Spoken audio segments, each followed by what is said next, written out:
What's up, everybody? My name is Paul DiNuzzo. Sometimes you might know me as PLD, and I'm with And one might call me Ricky J. Jay. One might, but one shouldn't. Probably shouldn't. I'm Richard Erik Jarvi, and this is Class Action. Welcome to the show. Tell us what is Class Action. Welcome to Class Action. This is the show you're watching, and we're here on the Action Industries YouTube channel. And on this show, we will take a look of two opposing viewpoints or sides. That could be two different movies, could be two different franchises, could be two different actors, could be two different weapons, could be anything you want as long as it's involved in movies. And we'll put them up against each other with the help of 5 custom-made categories, and we'll make them decide which is victorious in our court of law. That's right. We are judge, jury, and sometimes executioner. But we also take a look at it. We take a look at a film. It could be a new film, could be an old film. And what do we do with these films there, Richard? So I'm taking your part again. I'm doing it again. Yeah, because this is the second time we're actually doing this because Paul messed up the first time. What I did, I almost did it again. I'm taking it back, though. Taking it back. I'm saving it. No, but I think you said it because we use 5 custom-made categories and we decide which is the winner. But the brief of the week, and if the brief of the week has, or for example, if we have a recently reviewed film, let's say like that, then the brief of the week, wow, and now I'm messing up. I wanted to say the brief of the week involves or is inspired by a recently reviewed film. We will also provide a small review or first thoughts, but if it's two older films like we had like a few episodes ago, like Crimson Tide and The Hunt for Red October, then we might take a look at the films in a different way, and we came up with a pretty fun game for that. But we might also be playing it today, regardless. It was such a fun game that we decided we want to do it more often. Really, honestly, is what happened. So maybe we have to find a third game or something to play with. It's two older films, but we'll see what that happens when that happens. But of course, we are on, like I said, the Action Industries YouTube channel. That's the home of all things Ben Bateman and Andrew Guy, two great guys. We salute for giving us our little spot here on their home channel. They're responsible for some of our favorite content on the interwebs and how we became friends in the first place. We have the Action Guys, we have the Action Reviews. They do a lot of first thoughts, some non-spoilers. Of course, they do Action Movie Anatomy, which is their show on the Popcorn Talk Network. Well over 200 episodes now, their flagship show. And they actually just moved Action Movie Anatomy from Mondays to Wednesdays now. Wednesdays, which is the day we're actually recording this. I know you're seeing us on Friday, but we're here on Wednesday. So later on today, they're going to be covering one of Andrew Guy's favorite films, one of Supek's favorite films, Supek, a national treasure, The Mask of Zorro. So I'm really excited to hear what Andrew has to say about this one. This movie has been talked about a lot to get covered on AMA. It's been a long time coming. It really has been. Ben finally caved and went with it. See, now Ben's gonna. So Andrew's gonna have to cave. Andrew's gonna have to cave on one of Ben's films now. I think I don't know which one it's gonna be, but he caved on Pearl Harbor though. That's true. He did cave on Pearl Harbor. Maybe this is the recompense for that. But you know what else we should talk about real quick? The Action Guys, the new Action Guys 2.0, the Left Collider. And they went to Action Industries channel itself last Sunday. Yeah, it was a lot of fun. It was a long episode, but it never felt too long though, because they had a lot to talk about. I think it kind of took what they tried to do with AMA in the first place when they were talking about like Bad Boys and the Oscar movies. In this show, they can incorporate a lot of topics. And well, this week they had Mark Riley on, and they talked about the true best films of 2019. Well, they just counted down their top 10 is pretty much what happened. What is cool, what was very cool about it was interactive, and they took, especially from the Action Generals. You don't know what that is, the Action movie. The Action Guys have their Patreon, which I happen to know a little thing about. And one of the tiers on the Patreon is the generalship, or the five-star generalship. And one of the tiers, the rewards, so to speak, is you get to be involved in this general's chat. It's a general bunker, which is a little not one-on-one, 2-1, however many show up. Google's hangout with Andrew and Ben before the streams, before the Action Guys. We got to list our top 10s, and they were put them on the show because the Action Generals were the producers of this show. I loved the episode. I don't know if you how you felt about it, but I think it's a great pot. There's a lot of potential for this going forward with guests with different topics, and they have so much room to be able to breathe and no hard outs. I think this has a lot of potential, especially if they involve call-ins and stuff like they mentioned they might do at some point. It's gonna be tricky because they're not too tech savvy. So what? I'm curious how they're gonna. Ben Bateman is like he could run Apple. Are the real Napster. Ben, we love you. You know that. But anyway, that's gonna be every Sunday now. That's gonna be on I believe it's gonna be 5:30 Pacific. So horrible time for me though. Great time for me. Good time for me anyway. But anyway, let's move forward with this show because that's what you're going to watch. This show, our brief of the week, something we're going to be calling the people. We can. Yeah. Versus I thought you wanted to jump into the review first, but we can talk about the brief and then do the review. That's what I want to do. I'm going to do a little teaser here first, and then we'll say why. It's a little bit of an audible. Sorry, I threw you off your game there. That's what I do. I like to keep you on your toes. Come on, Twinkle Toes, keep up. We're going to do the brief of the week, which is the people versus Will Smith. That's what we're entitling it because it's basically two versions of Will Smith. We want to take a look at Will Smith, the early point of his career, versus Will Smith in the current point of his career. We kind of broke it up. 2005? We decided to split up into two. Yeah, from the 90s. So pretty much like from his first movie, I think in 95, around 93, 94, maybe because it had smaller roles. But from the 90s till 2005 is the first part. And from 2005 until, pretty much 2020, because I count Bad Boys for Life into this discussion as well. And it's a funny thing, the reason why you mentioned Bad Boys for Life, because that is the reason why we're doing Will Smith this week. Because we went and saw Bad Boys. Look at that. Wasn't that classy? Class action indeed. This week was the release of Bad Boys for Life.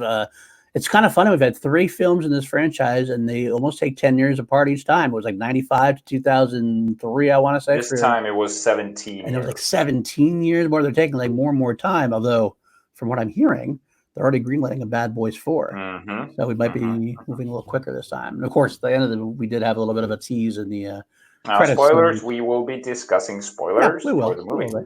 We definitely will be discussing spoilers, as we always do. We're not a spoiler-free channel here, but we won't be too heavy because the reviews for our show are not very in-depth. They're kind of more first thoughts and quick reviews before we can get to the meat of the show. So let's go into it. Let's get right into it. Bad Boys for Life. Now, I love the original Bad Boys and Bad Boys 2. Let's get the poster up there to show. Yep. This is the show. This is the movie we're covering, Bad Boys for Life. The original Bad Boys and Bad Boys 2 were pretty much archetypical Michael Bay films. Big, loud, obnoxious, over-the-top ridiculousness. So it was going to be very interesting to me to see this one, which was not directed by Michael Bay, in a time where if you look back at some of the older films, which we did, they're a little, definitely of their time, a little dated, a little bit of... I would go so far as to say there's a little bit of an offensiveness to the. Well, they're Michael Bay movies. True. There's always some there. But this was a much different beast, I felt. But it was an interesting take. It was weird because before we transition from Michael Bay, because the trailers look a lot like a Michael Bay movie, and even the camera movement, everything was very. That's what made me nervous about the movie, is because even the filter, sort of, I don't know, they had this like orange filter on the movie, sort of to make this, because Michael Bay's movies are always very well lit, and you can tell the color contrast, everything is there. And from the trailer, you see Will Smith like rolling on the I don't know what you call it, like the thingy in the warehouse. I don't know, when he shoots and this like purple stuff. Right. You feel like, okay, they are trying so hard to make this look like a Michael Bay movie, and I was so nervous. How do you think it actually came off? Well, the directors, by the way, Adil El Arbi and Bilal Fallah, actually could say this is a Michael Bay film because Michael Bay does make a guest appearance as an actor. Yes, he does. That was so sweet. But I will say that I thought the same thing. I thought it was going to be another one. I actually didn't realize that Michael Bay wasn't directing it at first because I just didn't pay attention, I guess. But it felt like they tried to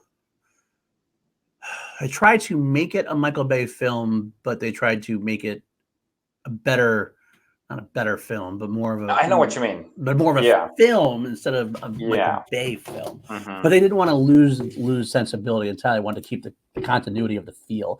I thought they did a pretty good job of that overall. There's definitely some of the old wow factor, some of the old cartoonishness to a degree, but it's not quite the same. In fact, that was my big takeaway from the film, is that I came out thinking, I think this was probably the best overall film in the franchise, but it was probably the least bad boysiest film in the franchise, if that makes sense. You know, I don't know, because what makes it a Bad Boys movie for me is you can have everything else about it erased and just have Will Smith and Martin Lawrence doing their thing, doing their jokes, bickering.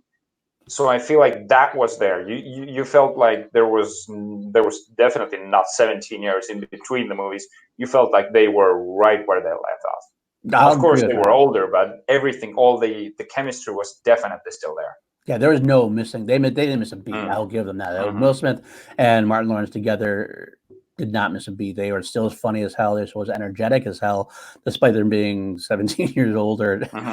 They joke on that too. They joke on being a little more senior. That worked well for me. But I think that, in a way, is what it confused me. That was the bad boysiest part of the film, and that was the part that worked for me on that level. But it was more the situations that they were put in that seemed a lot more, I don't want to say hardcore, because it's still at its heart an action film, but it seemed like there's a lot more seriousness to it.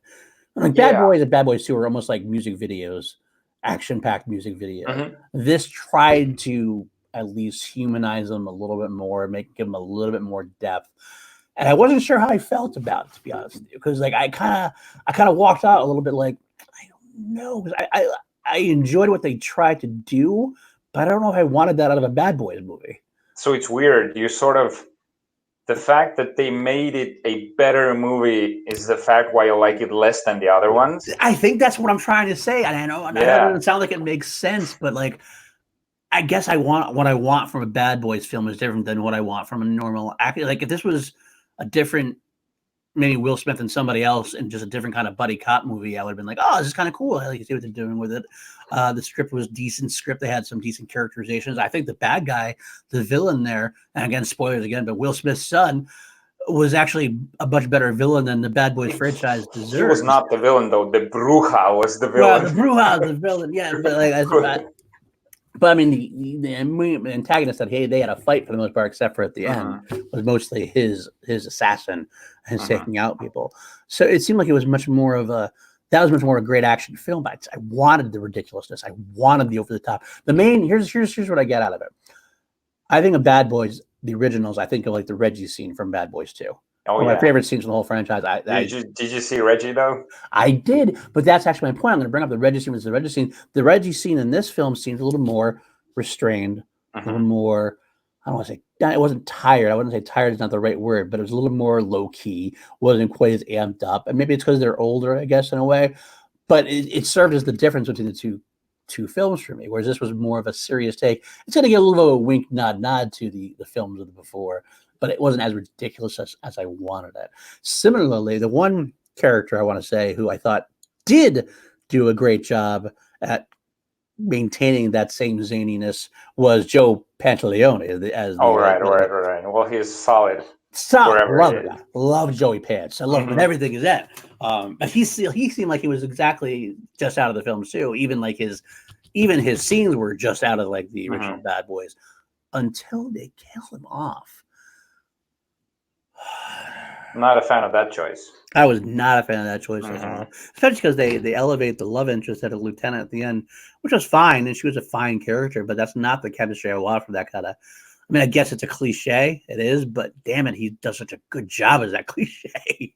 So I was not a fan of that. But again, that's another point I was making for the seriousness of it. They try to make it more serious. They try to give him more emotional. For sure. I have the death of the Joey Pants. I have the introduction of Will Smith's son. It was all almost too serious for me. But at the end of the day, I still liked the film. I still had a good time with it. I don't know. Do you have any other further thoughts on it? Yeah, well, I even thought they were trying too hard with the jokes for a while because a lot of the jokes they hit, but there was a lot of misses as well, like with Mhm. Michael Bay movies. There was a lot of times like, okay, well, they tried to do that, and that wasn't the best, but they keep going, they keep going. And one of the funniest scenes is in the trailer as well, is when the guy falls on Marcus's car. She knows, she always knows. Yeah, that was one of the best parts. That was great. But by one of my, well, I can't say my most favorite part about the movie because Will and Martin are the best part in the movies, By but far. the inclusion of Ammo and the new team. Oh yeah, I That's did like that. exactly that's what it honestly it needed to get out of the the more old timey action thing and bring on this new fresh crew. And I was kind of afraid that they might not even do the characters justice, but every one of those team members was freaking awesome, and you Yeah, totally got what they did, who they were. right. Absolutely. I loved all of them. So that's I feel like that's the future for the Bad Boys. I feel like they have maybe one more movie, maybe two, and then honestly, you could make a movie out of Ammo. I really want to see those guys in their own movie eventually. You know what I like Because to there was a say? lot of star power there as well. If I was going to see an ammo continuation of the ammo story, I'd almost rather see that be a television series, like a Netflix series or something. I don't know about a I wanted to go as movie. big as it was in this one, though. I just don't know. I just don't know if they could. I don't know if they could cover. I don't know if they could do a movie that with them without Will Smith and Martin Lawrence. I feel like it'd be like kind of like it'd become a run of the mill action joint at that point. I I don't don't know. know. I feel like they could. I thought it had a lot of promise. So it does have some promise. I'll give you that. I feel like it might work better as like a Netflix series because they get introduced more elements of it. But either way, that's where diverging off our track. what would you rate the movie? Yeah, what did you rate? The funny thing is, I have rated all three Bad Boy movies the same at 3.5 stars. Yeah. Okay. Yeah, they're all 3.5. Although if I have to rank them, it'd be two different rankings: as films, 3, 2, 1, and as Bad Boys films, 2, 1, 3. Interesting. Yeah, I always put the 1 and 2. I'm not sure. At the moment, I like the one the most, like the original. But I gave it a 7.9 out of 10, so I guess it has to be 4 stars out of 5, which is I really enjoyed. I was so afraid. Maybe I went in with low expectations because I was afraid. I was very wary, but the movie ended up surprising me, and I just laughed my ass off and fist pumped throughout the whole movie. So. It was fun. Oh, the action sequences are great. I love the Yeah. helicopter stuff and everything else, and I love the fact when Martin Lawrence shoots the pilot, and Will Smith's like, "No, don't shoot the pilot!" Ah, you see it happen coming in front of them. I love that part too. And it made some great box office. It was like 73 million. Oh yeah. It made a lot of money. It's like over 100 worldwide. Is it 100? I was surprised, a little surprised by that, to be honest with you, but they still got it. So we'll have to see what happens next. I'll definitely welcome a Bad Boys 4 as long as Will Smith and Martin Lawrence want to do it. I'll pretty much watch them do anything because they're the real draw. Everything else is like you basically put them in a movie, surround them with some action set pieces, and you're gonna have a watchable, fun movie. And that's all you need out of this. This isn't like you're not looking for Citizen Kane here. You're not looking for you're not getting an Oscar nomination from this one, but it's fun. It's a fun popcorn movie. That's all you need. Yep, and I honestly hope the two guys come back. Adil El Arbi and Bilal Falah. I'm not sure how to pronounce it, but I really hope they come back because they did really well, honestly. Even though maybe some of the maybe trying to be Michael Bay, but I thought it worked. Yeah, I'll give him that. Okay, all right. Well, what's next? Well, we got to do our favorite segment. One of our favorite segments, anyway. This is our older favorite segment. We'll throw it up there. That's your favorite segment. My favorite segment. What would Ed Harris play? Because Ed Harris, greatest actor of all time. I'll come fight me on that. And, I might be the one who says that, but I don't care. But he does add to every movie he's ever been in. I've watched all 77 of his films. Speaking of which, I'm going to throw a plug out there. January 24th, coming up Friday. Probably I won't be able to see it until next week. His next film is coming out, The Last Full Measure, which stars Sebastian Stan and Samuel L. Jackson and about you showed me the trailer, which is good. Fun. It's gonna be a fun, not even a fun movie, but a good movie. A lot of solid performances coming from there. And it turns out a friend of my friend, did the score for it. So I'm actually that maybe more intrigued. So I'm more intrigued. I don't have his name off the top of my head. I just found out, so I'm even more intrigued about that. But in this case, what would Ed Harris play this week? Did you prepare anything for it? Did you forget about it like you sometimes do? No, I didn't forget. But honestly, I'm not going to surprise you there because I was trying to think of a role for him. I don't think there's. I think I'd like to see him as Cap. As a captain, I don't know. It's the safe bet, but I feel like him with a mustache and then the glasses. I'd love to see him just go off on them. You know what? I gotta tell you that. Like that reminds me. I'm similarly in that. I actually would love. What I'd love to have seen, and it would be. I don't know if it would have fit as much in this film as it would have fit if Michael Bay directed it. Because he was in Ed Harris did Michael Bay's Pain and Gain, if you remember that. So he does work with Michael Bay. I'd love to see. Rock. And then, of course, The Rock. The Rock too. Like, that's right. I almost forgot that was a Michael Bay film. The Rock's almost like too good to be a Michael Bay film. True. I would love to have seen Ed Harris play like a similar role as the Cap, whereas like him and Joe Pantoliano could have done like scenes together, almost like a dueling Caps in a way. I'd love to see, because I think if Ed Harris, he's always taken himself very seriously. Yeah, I'd love to see a role where he just gets to cut. It's like he uses famous intensity, like his guys like you're really locked, but make it into almost more of a comedic thing. I think it could be so hilarious, kind of like a Michael Keaton in the other guys, or something like that, but more intense. So like him versus Joey Pants would be a fun thing for me. And then, of course, if he went against Will Smith, that would also be a fun confrontation, I think, as well. So that's where I'm going to go with it. So you'd create a new character. I would create a new character because I think partially because it would be too easy for me to slip him into the Joey Pants role, and because I love Joey Pants so much, I didn't want to get rid of Joey Pants. So I'll have scenes together. They do like captains or something to that effect. Maybe Ed Harris is maybe the higher ranked person, like the police commissioner has to come down and comes down on Joey Pants, so that Joey Pants has to come down on Will and Marty. I think they had that. I think they had that in Bad Boys 1. So and it was a female black woman that played the part. So you want to whitewash again? All right, I see where you're going. All right, I see what we're doing here. We're gonna skip this next segment. Now we're gonna kind of want to be canceled. Fine. That's a problem with putting Ed Harris in anything now. That seems like it would be if he takes any character, you're whitewashing. That's maybe if I introduce a new character, it's better. But in that case, you're right. I totally forgot about that character in Bad Boys 1. No, I'm just trying to throw you under the bus. Throw me completely under the bus. God damn it, Richard. God damn it, Ricky J. Anyway, why don't we go into our next segment? You want to describe our next segment? Do you want me to? It's called the Public Defender. And why is it called the Public Defender? It's because we're not trying to badmouth lawyers, but the public defender usually is the underpaid. He's overworked. He or she is,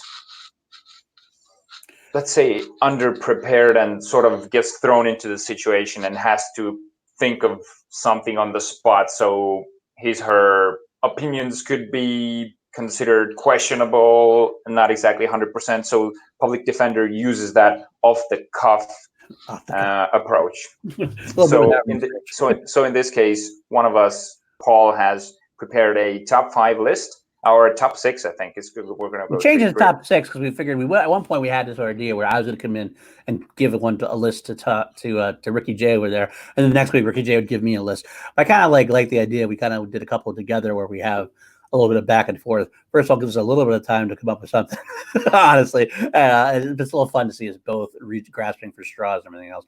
Problem is when I come up with something, I have to come up with something quickly and then not think about it. But I did a pretty good job at it. I didn't really think about it. We still didn't explain what it is, though. So it's like a top 5 list that you have to come up with on the spot. Yeah. We'll say top. Like what did we do last week? It was emotional or fist bump moments in war movies. Right. That's right. No. Gory death was the best death scenes or something. The most brutal moments. That's right. So that's what we just quick ones off the top of our head. So what did you prepare for us this week? All right, this was Public Defender. Oh, by the way, the Public Defender thing also, I also want to say in terms of not bashing public defenders, it just goes along with our whole court lawyer theme that we got going on here. So that's another reason why we call it that. So anyway, we're going to do it right here off the top of my head. We went top 5 Will Smith moments in his career as far as films go. As far as films go. Yeah, so no cheating and taking the scene from Fresh Prince of Bel-Air when he that's just the famous scene where he gets emotional over his father. So top 6 Will Smith moments. And we're going to be going back and forth. Okay, so basically we top have 3. 6 pretty much. We have 3 basically. 3. Okay, let's start working our way down because the best ones come to mind at first. Yeah, we're not. I don't have to actually. When we say top 6, we just mean 6 great moments because they don't have to necessarily be in order per se. Dude, this is really tough though. Because what do you? What is his moment? Okay, I'm gonna go really trashy for the best one. Go right ahead. This is when Will Smith runs in Bad Boys 1 with his shirt open. Do you know the story behind it, though? No, I don't. I don't think I know. Because he was supposed to have a shirt on. He was supposed to run. Michael Bay said, "Take your shirt off. I'm gonna make you a movie star. I know what works. Take your shirt off." Will Smith said, "No, this is too much. I don't know. All right, what do you think of this? Leave the shirt on, but unbutton it." That was their compromise, and he did it. It's one of his more defining action moments. That's actually pretty funny. They had a lot of Will Smith's classic moments are those kind of moments. Same like when he's in Men in Black, the running sequence in Men in Black when he's chasing down the alien and everything else. So, all right. So that's your first. Bad Boys 1, the Will Smith run, we'll call it. That kind of rhymed. The poet didn't even know it. All right. The first one that comes to mind for me that I'm thinking of is a very underrated, underappreciated movie. People hate this movie generally. And he only has a cameo in it. It's Kevin Smith's Jersey Girl. Okay, I haven't seen it. Okay, but there's more. Ben Affleck's character plays. I have seen it. Ben Affleck plays a disgraced publicist or whatever, and he leaves the game, raises his daughter. He has a chance to kind of get back in, and he has this meeting towards the end of the film, and he goes in, he sits down, and who's next to him but Will Smith? It's actually Will Smith playing Will Smith. And they have this conversation about what's important in life, what's about family, love. And it's just really heartfelt moment from someone who I wasn't used to seeing heartfelt moments from per se. I was used to the big, loud, obnoxious Will Smith. This is like 2003, I want to say, for Jersey Girl. Maybe a little bit before that. I'm not even positive. I mean, he had the turn in Ali where there's a lot of emotions there, but it just seemed like a different, because it was Will Smith himself. And I hadn't seen that from him. And for some reason, I've always had a fond memory of that scene where he turned Ben Affleck back to his family and Ben Affleck was running home to get home in time for his kids' play. And it was really touching, I thought. Okay, so that's yours. I've got no idea what moment you're talking about. I might look this up later. Okay, fair enough. I think I just want to go with He's from no, that's cheating. I don't want to pick that movie.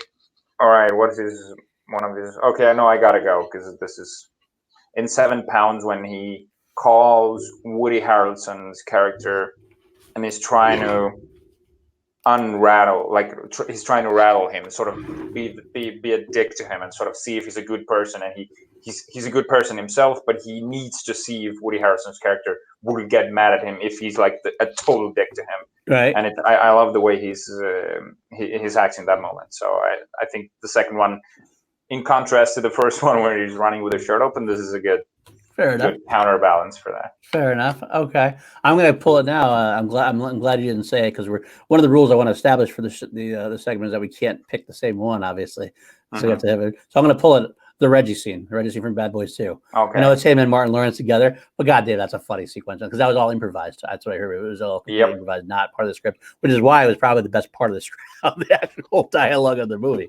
But him and Martin Lawrence together grilling Reggie is so funny. I still, that's probably my favorite Will Smith moment, to be honest.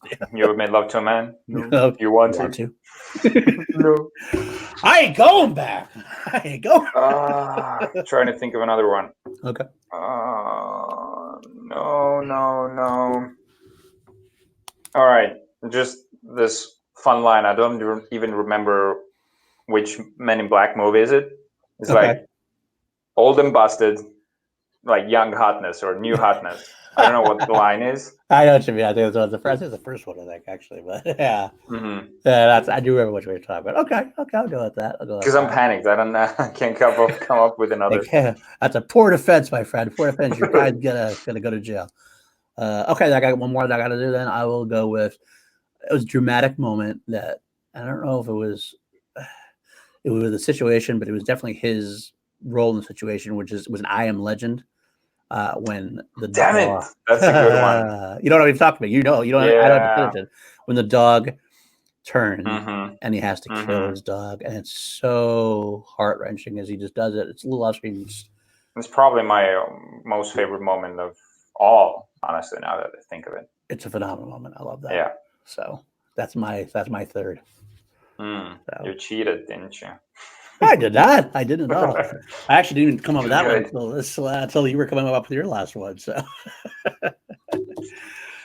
so wait, You won that one. did you get three? I can't remember. Did I you think get I got three. I got one from Bad Boys, Men in Black, and 7 pounds. Perfect. Okay. Well, that's our public defender segment. Please leave comments whether you like the segment. Let's see what we can do with it. Maybe you can toss out other ideas.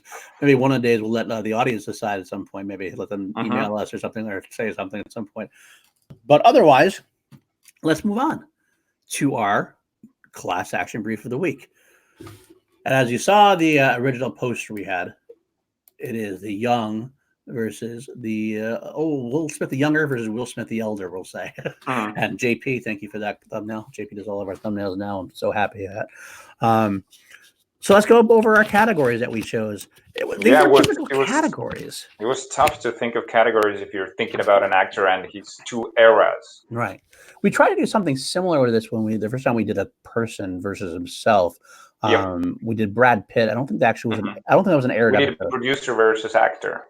Is that what we did? I thought we did. Yeah, that was his producing career versus his acting. Okay, I thought that part. I thought it was more of the. I was for some reason I was remembering whether he was a movie star or if he was an actor versus a movie star. Oh no, but we countered in the producer stuff. Yeah, I think it was sort of like that. Either way, that one seemed to be pretty easy to go through, but this one. When I pitched this, it seemed like, oh, this is cool. It's gonna be an easy no-brainer. But then we kind of came up with struggle. We struggled coming up with the categories that fit the situation.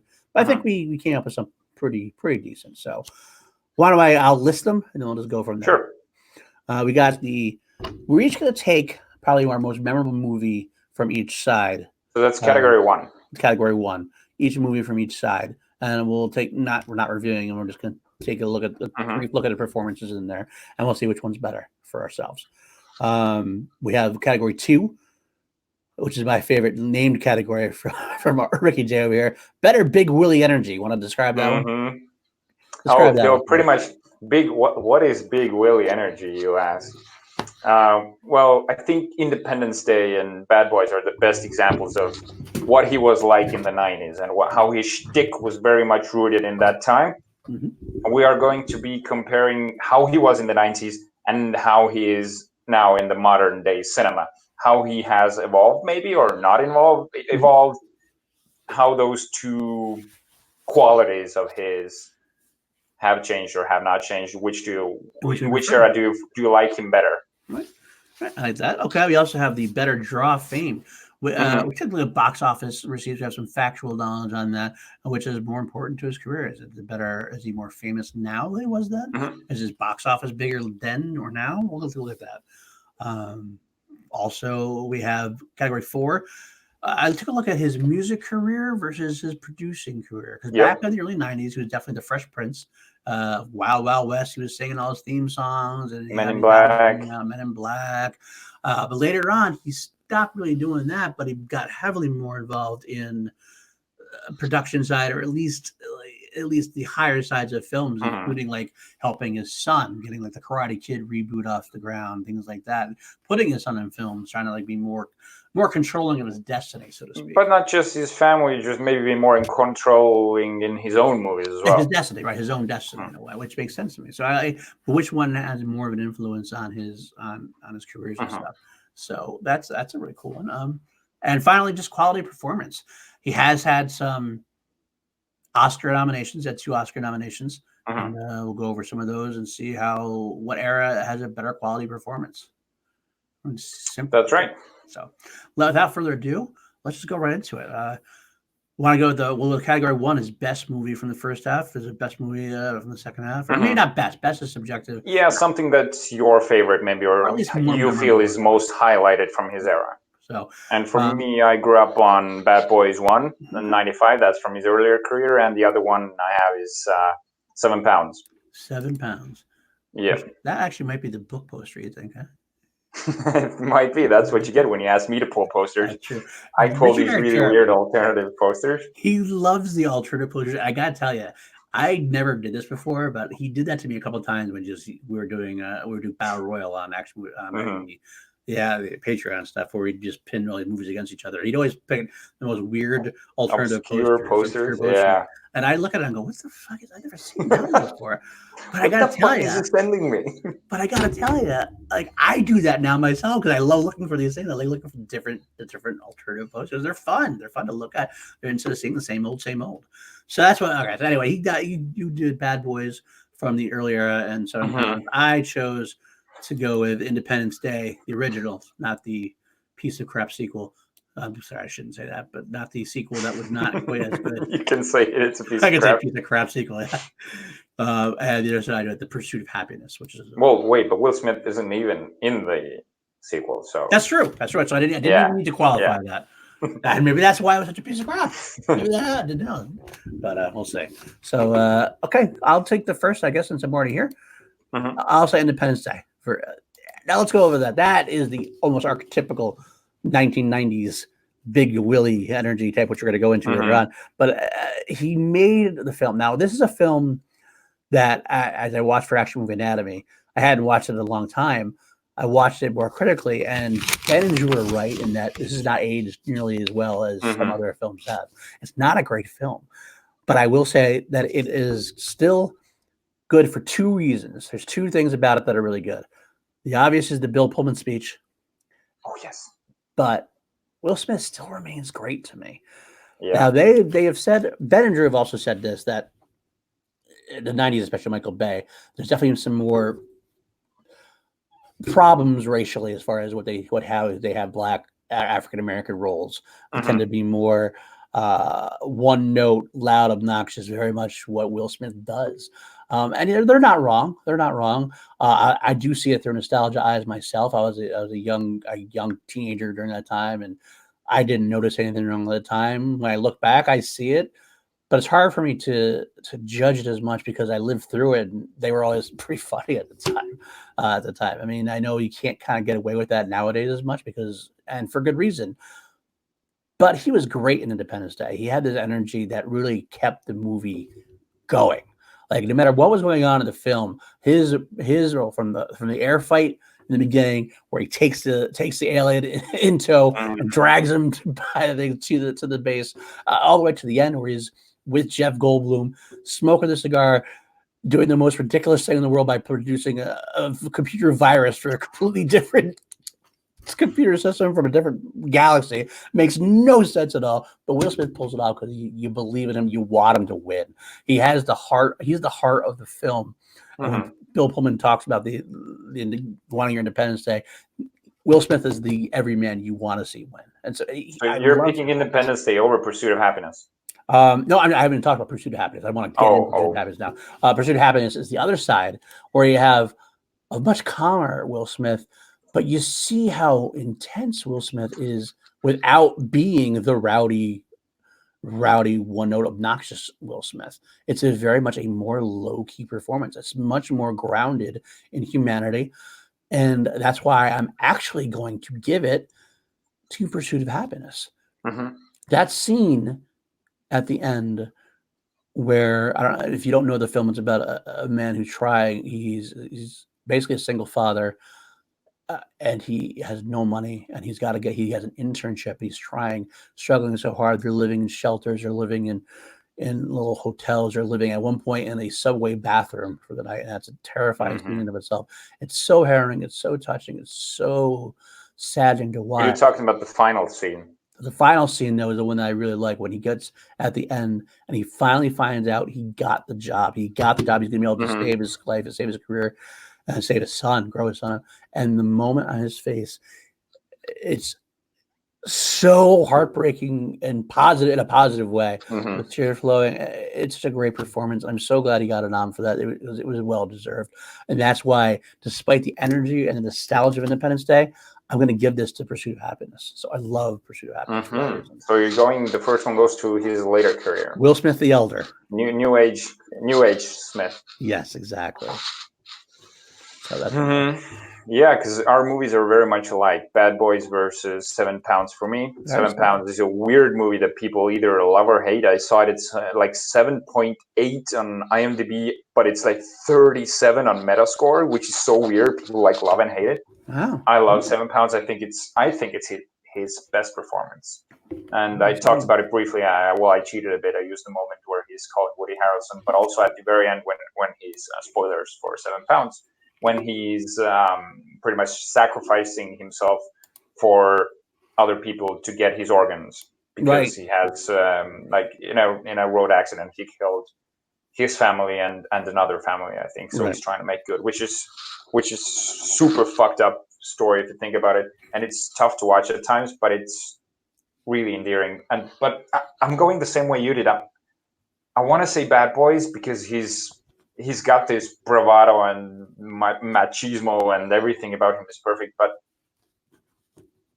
he's critical, like he's deep, like he's even better at the serious stuff than he is at all this action movie and comedy stuff. So I'm giving it also to his later career. I'm going 7 Pounds wins this one. So this was not where I thought this was going, though. Yeah. So it's 2-0 for Old Willie. Because Old Willie, I thought this nostalgia was going to win, but I don't know. Mm-hmm. But the next category might give it back. Big Willie energy. Let's face it, Big Willie energy. Big Willie energy. That's from his younger career. I mean, that defines his younger career. And in fact, I would say that he went away from Big Willie energy to his success. Yes. But at the same time, when it comes down to it, you miss it a lot. You miss the humor aspect of it to the point where he's now come back with Bad Boys for Life. He's had a little bit of a resurgence there. I think Aladdin could actually be technically in that same realm. He has that kind of same Big Willie energy for that, I would think. And also Bright with a little higher energy than that. Gemini Man was definitely an attempt to a degree, be that big action hero role again, even though it wasn't as successful. So the Big Willie energy is much smaller in his elder years. Obviously, he's also getting older, so that doesn't help matters in that case. So I got to say, you got to give Big Willie energy, nostalgia or not, you got to give Big Willie energy to the younger. So I'm going to go with younger. I'm gonna totally take a turn here and say that is exactly why I'm giving this one to his later career, because, and hear me out. He has this, everything you said about the 90s. I totally agree. This is what I know Will Smith has, exactly this energy that he had in Independence Day, Bad Boys, and until Hitch is, I think, is like 2004 is where we cut the line. But I feel like he has kept that energy but evolved it, and it's not so, like we say, maybe in the Bad Boys movies, it's sort of maybe too much, or in Independence Day when he's kicking the alien and everything, he's almost too much, and you think that won't work in modern cinema, but he has transformed himself. Take Aladdin, for example. This is Big Willie energy. He totally redefined the character from what Robin Williams did. So he had an uphill battle to climb, battle to fight, but he has managed to keep that going. He still has that energy, and he has proved that it's not indicative of the times, and that he can change without changing too much of himself. That's why I want to give this to his later career, which kind of surprised me that I'm going this way. I gotta tell you, you're kind of winning me over. I think I have to change my answer. I'm allowed to do that. I think I will, because it's definitely less of an offensive, because there is that offensive quality that is kind of skirted with the nostalgia, and I get that. And so thinking what you say, and he has harnessed it more in his later career, just a different fashion. I think Bad Boys for Life is a perfect example where he has ended up with that quality, how he still has that from the older Bad Boys, but a little bit more serious, a little rooted in reality a bit more. So okay, you won me over. I'm going to switch my thing. I'm going to go. I'll go Elder also. So you won me over. That makes it 4-0 Elder at this point. Then this is not what was supposed to happen. This is not all what I thought was going to happen. Because I mean, I got spoilers for my own thought process when I went in. It's like I thought nostalgia was going to totally win, and like everybody like, oh, it's got fucking Independence Day. It's got Bad Boys, got Men in Black. How could it be wrong? But I'm finding out that this is I wonder if this is going to continue in this next category. The Better next category fame. is We're going to box yeah, office. better draw or You did some fame. research. And I did some research. I tried to look up his box office from his movies until 2005 and from 2005 to 2020, and the results were surprising to say the least. It may have been a few mathematical errors, but the overall is pretty much the same. Um, his older movies until 2005 have made 4.2 billion or 4.3. Let's round upwards of 4.3 billion worldwide, and his later movies have grossed only 5.1 billion. It's not only, it's a lot of money, but it's not that big of a difference. You would think that his movies would be way more productive in his later career because he has all this fame and he has become a way bigger star. But the other argument for that would be that because just as what I said before is that he had such a big hits in his earlier career that are so nostalgia based. If you ask somebody, Will Smith, just off the top of your head, what do you know Will Smith for? Most likely they're going to talk about his early career. I Yeah, mean, he had some great ID4, moments. yeah, Men in He had Black. some great moments, but they're all either again a lot of the sequels, Men in Black 2, Bad Boys, they're all related to those earlier franchises. His later career, where he had some more critically acclaimed films, Pursuit of Happiness, 7 Pounds had some critical acclaim, Concussion, and things of that nature. But those are always lesser draws as far as that goes. If you have a blockbuster versus a critically acclaimed film, you're going to get the blockbuster making more money in a way. You think that way, but I am a little surprised by that as well. I would think that by now that it would have been a little higher than that, but it's weird. It's another thing I noticed in his earlier career. His movies are the box office was very, like, for example, it's always on the line. It's like 200 million per movie, like average sort of. And in his later career, you can tell that the movies are more. It's like one has made 1 billion and the other one has made like 88 million. So there's like a big difference, but you can tell that his later career comes into play. And talking about him being a producer, you can tell that he is placing himself in these big movies to get the box office. But then the smaller roles, when he's all about his performance, honestly, the movies, they've been flops if you look at them financially. Yep. An interesting aspect of that too is you think about it that his earlier career, he could open the movie. Like Will Smith starred in Bad Boys, Will Smith starred in Men in Black, Will Smith starred in Wild Wild West. But you look at his later career, his best roles or his best successes, like you said, are just more as side character, not side character, but like supporting roles. Aladdin, for example, he's the featured role, but he's not the lead role. Suicide Squad, it's more of an ensemble piece. He's probably the featured piece of an ensemble, but he's still there. I mean, those are some of his better successes. When you put him in front and center of a movie like Gemini Man, didn't do very well. And you can see the signs there. And I'm going to say something very controversial, maybe, but it feels like Will Smith's star is fading, but he is denying it, and he's sort of fooling us that it's actually not fading, that he is still the box office draw. But the real fact is, it's not him that keeps bringing the box office up, it's someone else. I'm a big fan of his. I love him and I love his acting, but you can tell the signs are there that his star is fading. And Bad Boys for Life is going to combat that a little bit, but it's going to help. But it's Martin Lawrence. But it's not. Yeah, it's not. It's a franchise. That's the thing. Well, yeah, it's not Martin Lawrence so that he's bringing in. I'm not saying that Martin Lawrence is the reason, but it's still a big cast, and that's definitely rooted in nostalgia. That's one of his older movies. Which is so. This is, I think, anyway. Sorry. Which is huge nowadays. Anyway, we're all banking on remaking or sequelizing or whatever movies. Think about it. Just came out in December. Spies in Disguise. Yeah, it's animated, but that came and went.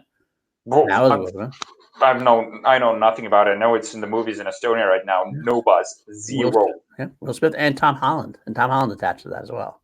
Yeah, But Will crazy. Smith is the lead. There's nothing. So to it. this is why I'm going definitely his earlier career. Yeah, And this, I think you're. I feel like all the signs are there that his star might be fading, but I don't think it will fade.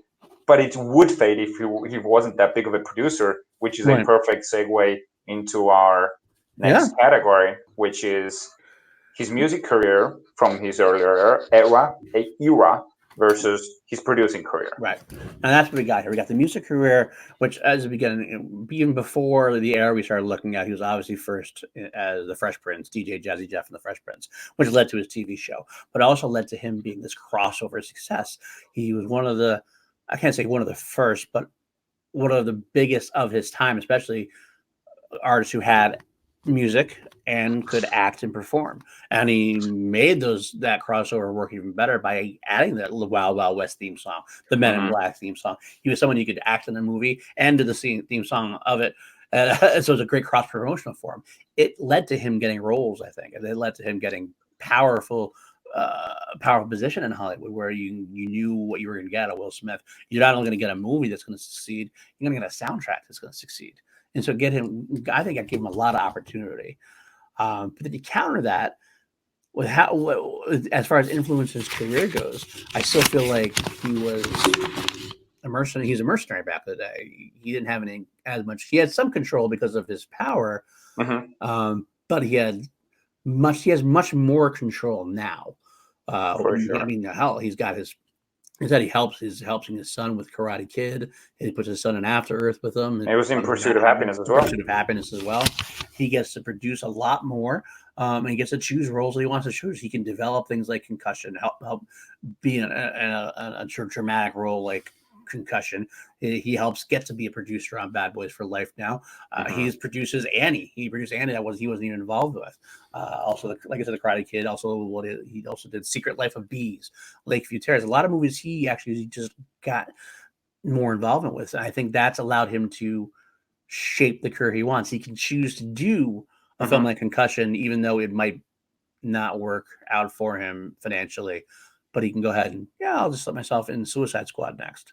I have enough bank where I can put myself in that kind of role. And even though Suicide Squad, whether you like it or not, it still was at least financially successful. It was. It made like 800 million or something. So I mean, so whatever you want to say about the quality of the film, he got bank out of it. So which he's considered one of the most powerful people in Hollywood as well. He's like Tom Cruise in that sense, that most of his movies that he is doing, he's producing as well. And you can tell that he is definitely vetting. For example, Bad Boys for Life. I'm pretty sure that he vetted those directors to make that movie, because there were a lot of directors attached at first. Yeah, they got switched. There was I think it was Joe Carnahan at some point, and I don't remember someone else. Agreed. But you can tell these are relatively new directors in Bad Boys for Life, but they are up and comers for sure. Their movies have been getting more recognition, and you can tell that Will Smith, like you can tell that now that you've seen the movie, that there was no way that Bad Boys for Life was going to be bad, because he had so much control. He was going to push that movie into being good. It may be a weird thing to say, but that's sort of the idea that stuck with me when I watched the movie. I agree, and that's why I'm getting into the elder. I'm getting into Will Smith the elder. Music career definitely helped get him to where he is, but at the end of the day, I think that the producer side and the more control is going to help his career overall, where he can do both what he wants to do and what he needs to do. He can afford now the fact that he made one of the biggest mistakes in his career by turning down Neo in the Matrix. Right. He can afford that because now he can still he can make a Bad Boys for Life after making something like whatever, like Bright or and exactly why his star isn't fading. No. He's pretty much controlling his stardom. Yeah. And that's why which is weird when you think of it. It is. Right? It is kind of weird. Once you hit that level, though, you can hang on a little longer than some people can. And if you look at his music credits, there's actually only 4 musical credits in movies that he has, like in the soundtrack department. I was sure that there was going to be way more. There's only 4. There's like Wild Wild West, Men in Black. There was the Fresh Prince of Bel-Air. He did the soundtrack for the show, and there was something else I can't remember. I looked it up, but there's not a lot. And you look at his producing credits, there's like 37 credits. Yeah, I think this is an easy win to his later career. Okay, I agree. I'll go with that as well. Wow. So this is almost we don't even need to do the fifth category because it's already over pretty much. But I will do it anyway. Quality We performance. will. Quality performance. I'm gonna say, thinking about it after, like I thought this might be a better category, but now that we've gone through the 4 categories, I feel like this is a no-brainer too. I mean, his performance in the '90s was one note. It was very Exactly. I mean, he had a couple like where like towards the end of that, but even I almost feel like if only because of the 2005 cutoff date, if we just move that up a little bit, then that would make sense. I mean, he has like Ali was 2001, so technically it's early. But from then on, it started to get more where he would go back and forth. He had Ali, followed it up with Men in Black and Bad Boys 2. He has that moment there right after that 2005 where or 2006 when Pursuit of Happiness comes in. And from then he started getting these roles where he'll go back and forth. He'll have like a Hancock, which is a silly movie I like more than like I know Ben and Jerry. Oh, it's a lot of fun. I think it's a fun movie. Then he gets to do something like Concussion, and he gets to do I Am Legend. Gets to do these roles like that. So I think the quality of performance, even though he has an Oscar nomination for Ali, I gotta give it to the more later part of his career. It's weird. So am I, and like 100% with you. It feels so weird because, well, he's like the perfect movie star when you think about it. This is exactly, he rides the wave. He's like Big Willie energy wave in the '90s. But then when it's time, when the time comes to a close on that specific energy, he evolves and he starts bringing in these quality performances. Almost, I would say Brad Pitt is exactly on the same par with him. Yeah. Brad Pitt, well, he didn't have that big of like a swag like Will Smith has back in the day, but he was definitely one note. Now you can tell he's giving these awesome performances, very varied performances. He's probably going to win the Oscar. Maybe, I don't know. He could win the Oscar for Once Upon a Time. Yeah. But the only actor I feel like who is actually just riding his one note wave successfully is Tom Cruise. He does maybe Tropic Thunder and Magnolia, but I don't think he has fallen back onto his action movies and just being Tom Cruise. But it works. It's weird. Yeah. He's like the last like sort of action hero that way. Yeah, absolutely. Well, that's it. Looks like I think I miscounted here, but I think it's. I think only one category got two. They both got it. They both got. They're both of us for that. So that would mean it's 8-2, 5, 6, 7, 8. Crazy. 8-2 for Will Smith, the elder. The elder Will Smith. I thought this was going to be much closer. I actually thought Will Smith, the younger, was really going to win. Same here. Completely agree with you. This is why I love our show, because we could when you go through the categories, things change. Well, that's going to wrap things up now for us this week. We are definitely running a little later than we usually like to run on the show. So why don't we tell you where you can find you and plug your stuff, Richard? Yes, Richard Erik with a K Jarvi on Facebook and Instagram. And of course, we are doing Class Action Weekly. We will be back next Friday with a new episode. And Action Industries, go follow it everywhere. And I left it up again. You didn't know when I was going to finish. I didn't, so I'm going to go there. That's all right, though. You find me at Paul_DiNuzzo. It's DiNuzzo, but it's spelled DiNuzzo on Twitter. There's a Team Action Patreon, patreon.com/Team Action. You can find some great tiers there. You can also find us both sometimes on the Call to Action podcast, which involves the movie trivia schmodown side of Ben and Drew's career, as well as others as well. The award-winning show. The award-winning Call to Action podcast. We did win Best After Show podcast for the movie trivia schmodown. But other than that, we'll find us next week on Class Action. I don't think we have a topic yet decided, but we'll come up with something soon. We might be changing days. We're talking about changing, maybe into doing a set to premiering on Saturdays, but we'll let you know when we get there. Because we want to do a live show at some point. We would like to do a live show if we can do that. Hopefully, I don't know when. We'll figure it out. Time frames make things difficult for us, but it is what it is. But with that being said, court is adjourned, my friend. Court is adjourned.